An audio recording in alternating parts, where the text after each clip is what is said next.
SSC 26 এবং 27 ব্যাচের শিক্ষার্থীরা তোমরা দেখতে পারতেছো আমার হাতে কি জানো, আমার হাতে হচ্ছে দ্য গেম রিস্টার্ট ব্যাচের রুটিন। এখন তোমরা কোশ্চেন করবে যে ভাইয়া এই রুটিন দিয়ে আসলে কি হবে, আপনি কি করতে চাচ্ছেন এবং কি দেখাতে চাচ্ছেন। দেখো এই রুটিনটা হচ্ছে এমন একটা রুটিন, পুরো 2টা মাসে কিভাবে তুমি একেবারে জিরো থেকে পুরো লেভেলে যাবে, অর্থাৎ তোমার পড়াশোনার লেভেলটা জিরো থেকে তুমি কিভাবে প্রতি নিবা, পুরো এই 2 মাসের রুটিনটা কিন্তু দেওয়া আছে। সো ভাইয়া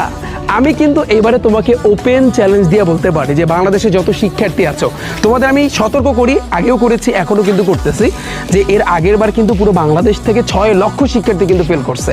তুমি যদি প্রপারলি ঠিকঠাকভাবে বোর্ডে যদি টপ করতে চাও, তোমার বোর্ডে বা যদি গোল্ডেন এ প্লাস আনতে চাও, তাহলে আমি বলবো এই রুটিন ভাইয়া তোমার জন্য বেরা হবে। তুমি জাস্ট এই রুটিন অনুযায়ী পড়ো। আমি তোমাকে কথা দিচ্ছি, তোমাকে আমি বলছিলাম যে ভাইয়া 6 ঘন্টার বেশি কিন্তু তোমার পড়াশোনা করা লাগবে না, বলছিলাম আমি কথাটা, লাগবে না, তুমি 6 ঘন্টার বেশি ভাইয়া তোমার পড়তে হবে না।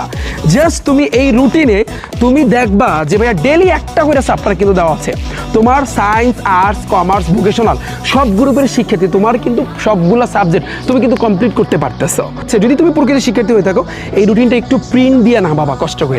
কারণ এই রুটিনটা যখন তোমার যেখানে তুমি পড়তে বসো সেটার সামনে যদি দেয়ালে যদি টানানো থাকে, তাহলে সেই ক্ষেত্রে তুমি যখনই পড়তে আসবা তখন জাস্ট ওই রুটিনের দিকে তোমার চোখটা যাবে এবং তখন তুমি চিন্তা করবে যে রিফাত ভাই যে পুরো 2 মাসের যে প্ল্যানটা আমার সাথে বলছিল আমি কি সেইভাবে আগাচ্ছি, আমি কি সেইভাবে আগাতে পারতেছি। সো আমি আশা করতেছি তোমরা প্রত্যেকে বুঝতে পেরেছো